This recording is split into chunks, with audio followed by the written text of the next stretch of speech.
Perkembangan situasi jangkitan COVID-19 di negara ini. Tidak ada kes baharu jangkitan COVID-19 dicatatkan di negara Brunei Darussalam hari ini. Siaran akhbar Kementerian Kesihatan mengenai perkembangan situasi jangkitan COVID-19 di negara ini menyatakan 3 kes aktif masih menerima rawatan di Pusat Pengasingan Kebangsaan dan jumlah keseluruhan jangkitan ialah 145 kes dengan kes yang sembuh seramai 139 orang.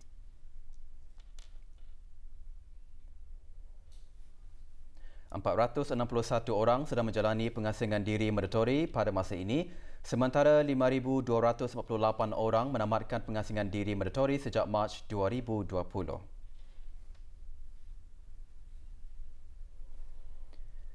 Sementara itu, 145 sampel ujian virus SARS-CoV-2 telah dilaksanakan baru-baru ini. Seterusnya, jumlah keseluruhan ujian makmal yang dijalankan sejak Januari 2020 ialah sebanyak 53,292 ujian. Maklumat lanjut dan perkembangan terkini layari laman sesawang Kementerian Kesihatan dan talian seperti yang tertera.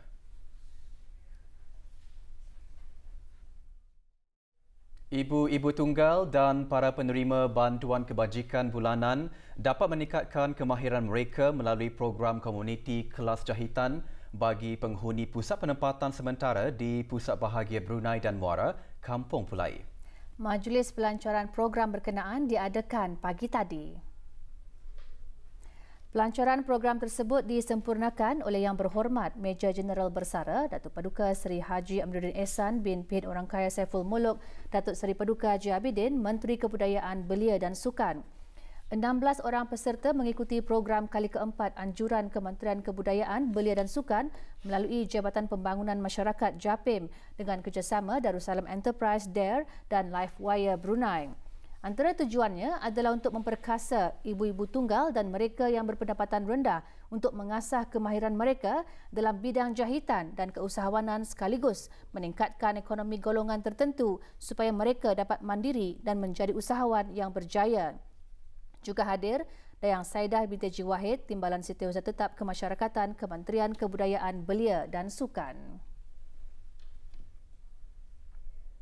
Persatuan Warga Emas Daerah Belait petang tadi mengadakan Majlis Ma'al Hijrah yang diadakan di Dewan Pejabat Daerah Seria.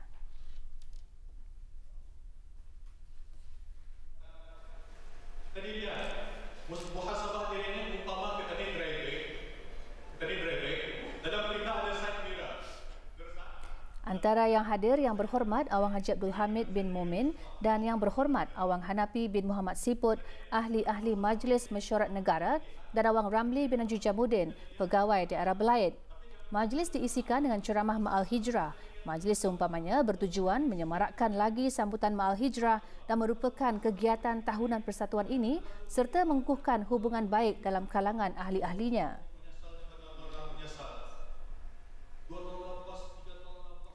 Persatuan Warisan Kedayan Warisan Jarudong meninjau ke Mukim Labi pagi tadi bagi menjejaki waris-waris Kedayan dalam usaha menjalin hubungan silaturahim yang lebih rapat dengan generasi Kedayan yang ada di Mukim Labi. 50 orang ahli warisan menyertai lawatan tersebut.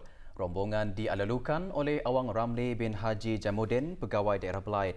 Antara yang hadir Yang Berhormat Awang Hanapi bin Muhammad Siput, ahli Majlis Mesyuarat Negara. Program ini memberi peluang kedua-dua belah pihak bertukar-tukar fikiran dan mengeratkan lagi tradisi Kedayan dan kebudayaan. Lawatan ke beberapa perusahaan yang sedia ada di Mukim Labi juga menarik minat rombongan persatuan ini.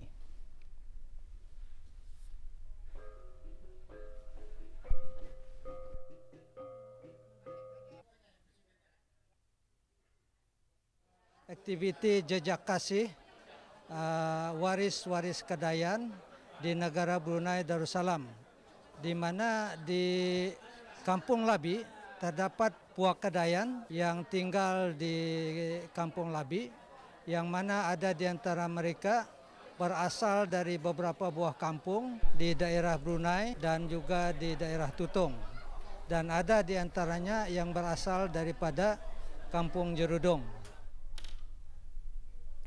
Jumlah mereka yang memeluk agama Islam di negara ini terus meningkat. Perinciannya menyusul selepas ini, teruskan bersama kami.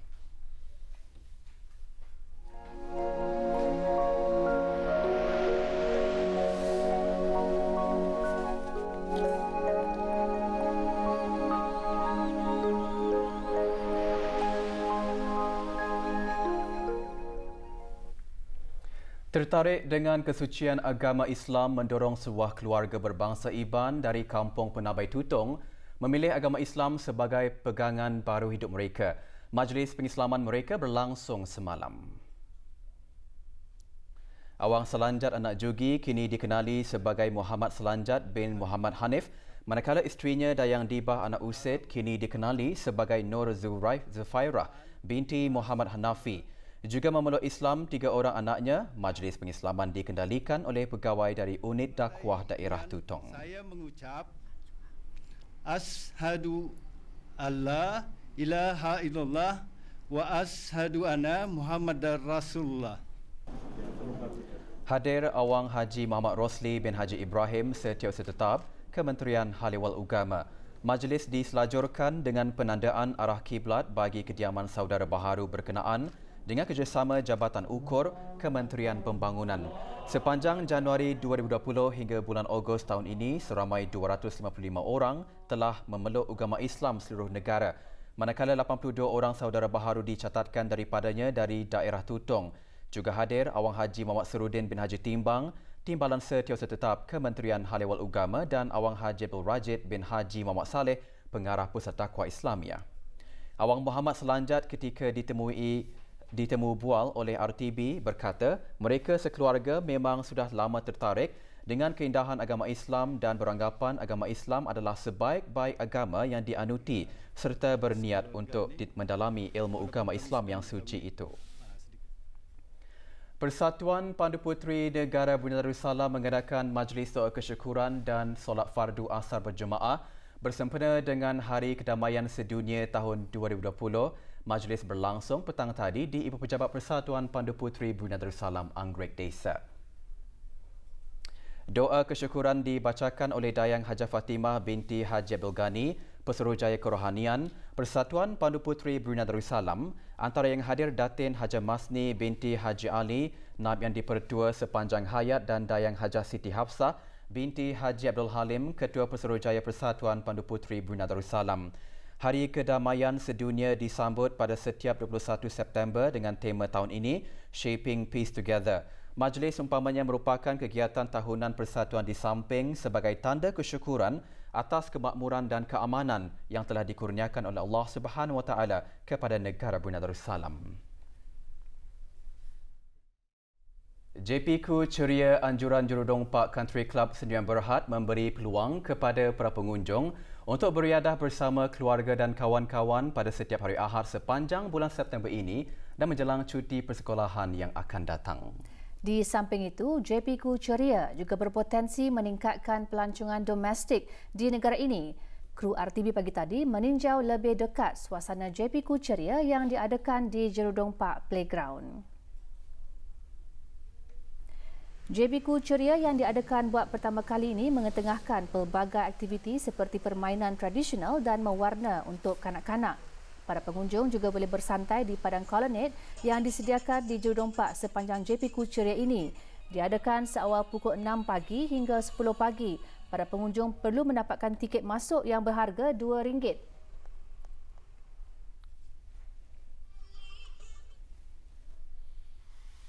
JPQ ceria ini sebagai satu inisiatif Jurudong Park Country Club Sdn Bhd untuk memberi peluang kepada orang ramai untuk beriadah, bersantai bersama keluarga, berjoging ataupun berkelah di Jurudong Park Country Club di padang-padang yang disediakan, di kawasan-kawasan yang disediakan, di mana Jurudong Park Playground ini adalah satu tempat yang terkawal dan sesuai untuk seluruh seisi keluarga untuk bersantai dan sambil berjalan-jalan menikmati pemandangan di Jurudong Park Country. Segala perkhidmatan yang disediakan sepanjang JPQ ceria ini adalah seperti penyewaan bagi untuk orang ramai untuk bersiar-siar di dalam kawasan Jurudong Park Country Club. JPQ ceria ini juga mengetengahkan tema yang berlainan setiap minggu. Tema pada hari ini ialah Kedayan. Persatuan Melayu Kedayan Pemadaian mengungkayahkan dapur Kedayan yang mengetengahkan budaya puak berkenaan melalui masakan di Jurudong Park Food Court.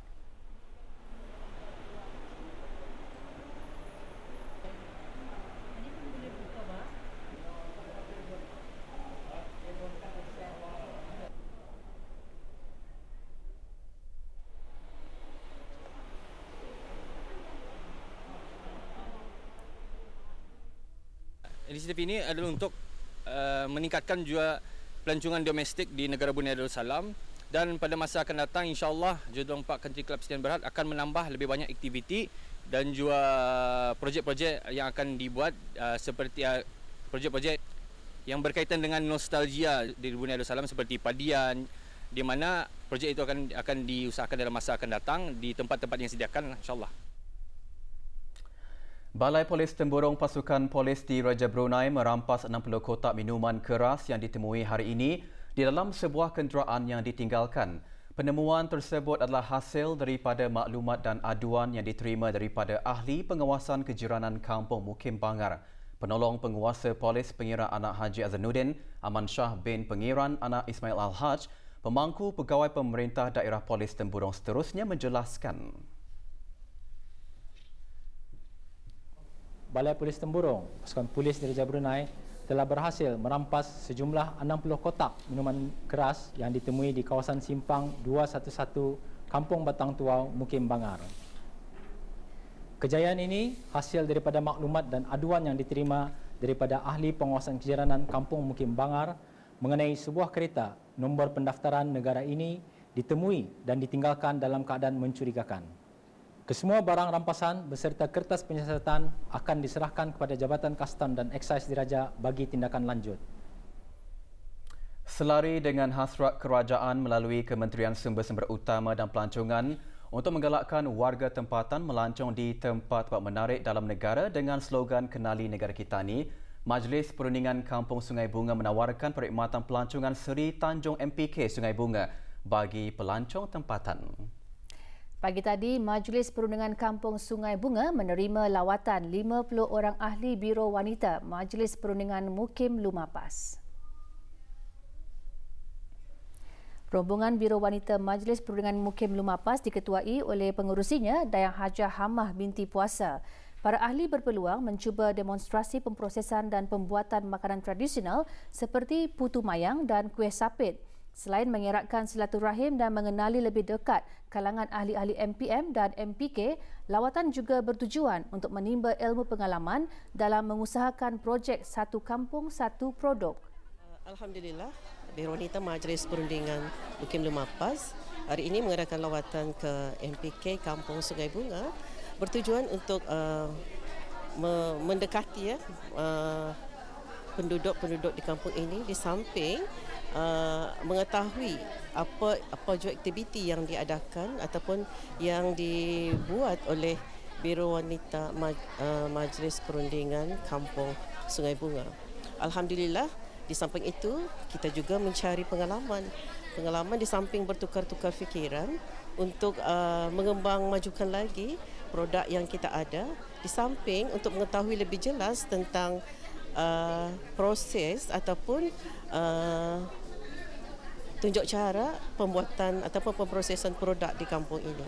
Alhamdulillah, setakat ini ahli-ahli Biro Wanita Mukim Lumapas sudah berupaya menubuhkan ataupun membuat projek-projek pembuatan dan pemprosesan mereka secara berkumpulan. Dan insya-Allah kegiatan ini akan berterusan sehingga kita berupaya menjana pendapatan untuk ahli-ahli Biro Wanita Mukim Lumapas. Di samping itu, kita juga berusaha untuk menjangkau market dalam negara sendiri, insya-Allah. Perpustakaan Dewan Bahasa dan Pustaka Kampung Pandan dengan kerjasama Hospital Suri Seri Begawan Kuala Belait dan Rotary Lion Club Kuala Belait pagi tadi mengadakan kempen derma darah. Kempen tersebut diadakan di Perpustakaan Dewan Bahasa dan Pustaka Kampung Pandan, Kuala Belait. Kempen tersebut bertujuan untuk membantu pihak yang memerlukan di negara Brunei Darussalam dan juga untuk menambahkan stok darah di unit tabung simpanan darah perkhidmatan Makmal Hospital Raja Isteri Pengira Anak Saleha. Sebanyak 42 pain darah terkumpul semasa kempen tersebut. Satu lintasan pejalan kaki dan laluan berbasikal di bawah Jambatan Raja Isteri Pengira Anak Sajah Saleha sudah mula dibukakan kepada orang ramai pada Khamis lalu.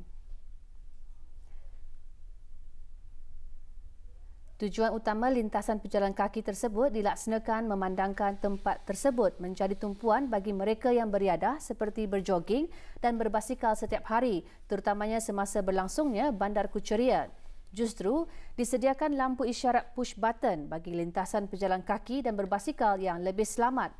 Para pengguna jalan raya berhampiran kawasan berkenaan dalam pada itu diingatkan untuk sentiasa berhati-hati apabila melalui kawasan tersebut di samping mematuhi tanda-tanda lalu lintas dan mematuhi had laju yang dibenarkan demi mengelak perkara-perkara yang tidak diingini berlaku.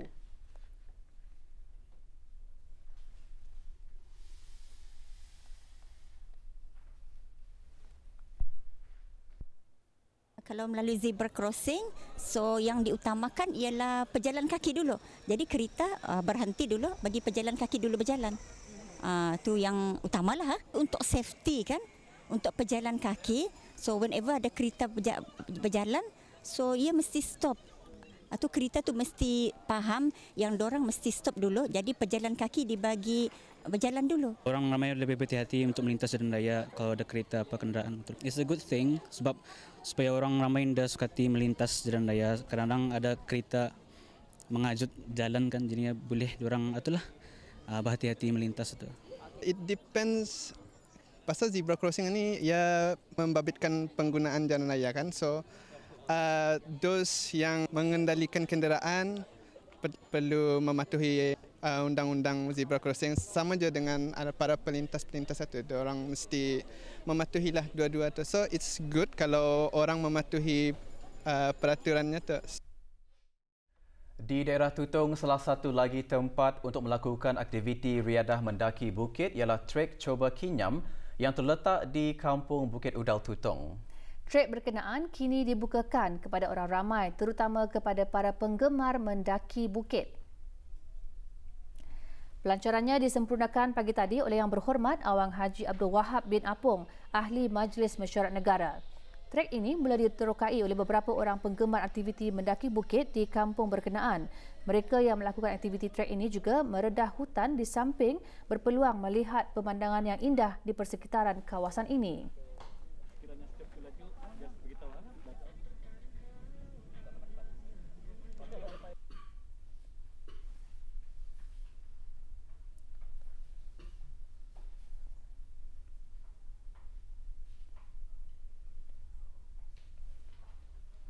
Awang Muhammad Rosdi bin Abdullah, pengerusi Trek Coba Kinyam ketika ditemui RTB menjelaskan pembukaan trek ini bertujuan memperkenalkan Kampung Bukit Udal kepada masyarakat luar. Di samping itu, beliau juga mengingatkan kepada para penggemar mendaki bukit supaya sentiasa mengambil langkah-langkah keselamatan semasa berada di kawasan ini.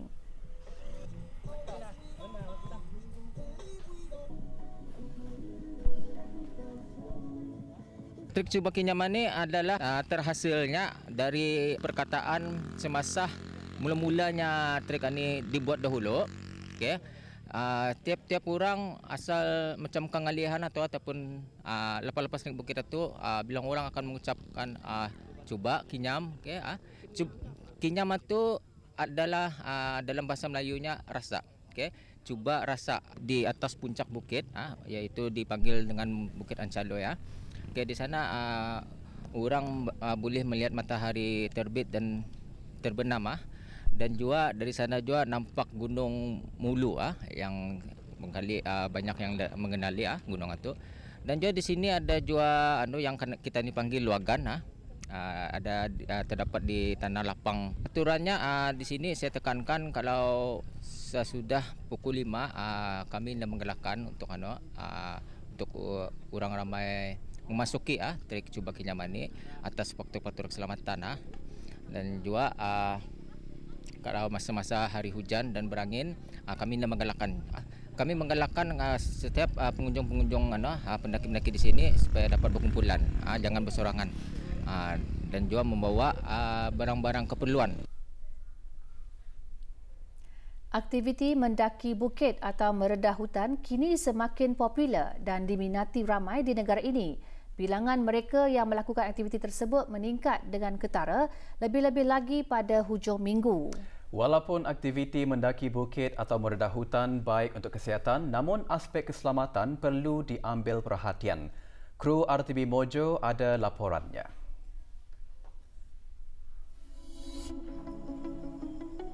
Aktiviti mendaki bukit atau meredah hutan sememangnya mencabar ketahanan mental dan fizikal seseorang, terutamanya ketika menaiki dan menuruni tempat curam serta meredah kawasan berlumpur. Kepuasan akan dapat dirasai oleh para pendaki apabila mereka sampai ke puncak bukit untuk melihat pemandangan indah dan menghirup udara segar yang tentunya memberi ketenangan. Kalau tadi memanjat dia seperti Bukit Sepatir ini kan. Kalau tadi naik pun satu untuk kesehatan kita ni lah. Pemandangan pun cukup cantik. Tempat rehat pun ada. Kalau kita ni melihat sekitaran, kalau tadi sudah ke puncak Bukit Sepatirannya, di puncak itu kita ni melihat perairan. Kalau kita ni toleh di sebelah kiri apa perkampungan nampak dari atas itu yang bagian keseronokan lah atas tadi sebagai salah satu daripada tempat tani beriadah dan juga untuk menjalankan kesihatan ke tani lah. Di sebalik keseronokan mendaki bukit atau meredah hutan, aspek keselamatan perlu diutamakan bagi mengelak perkara yang tidak diingini berlaku. Dalam pada itu, para pendaki juga perlu bertanggungjawab dalam menjaga kebersihan. Yang penting air apa mesti dibawa cukup-cukupnya lah. Dan kalau boleh padat jangan dia kosong, songkangnya berisi lah. Kalau boleh bawa isi apa.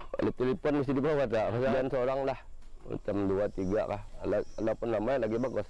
Kalau yang baru-baru ujian nak tu, kalau macam pemulaan tu ujian jauh-jauh lah dulu. Macam 2-3 hari seminggu baru tak akan cuba jauh-jauh lah. Barang-barang yang diperlukan mesti ada dibawa. Macam air, tongkat. Kalau naik jangan akhir. Sampah ni apanya orang kebersihan ini yang diutamakan masa ni kan. Kalau yang kotor tempat lain dia juga sesuai kena pemandangan mata kita ni, orang ramai pun melihat ini kawasan ini kotor ya. Mesti bertanggung jawab lah. Bekerjasama. Aktiviti mendaki bukit atau meredah hutan ini sememangnya menyeronokkan, apatah lagi ianya baik untuk kesihatan. Namun jangan biarkan ia bertukar menjadi menyedihkan disebabkan kealpaan dan kelalaian individu terhadap aspek keselamatan, termasuk meletakkan kenderaan di tempat yang tidak selamat sehingga menghalang dan membahayakan pengguna jalan raya yang lain. Laporan Muhammad Akmal Arifin untuk Berita RTB.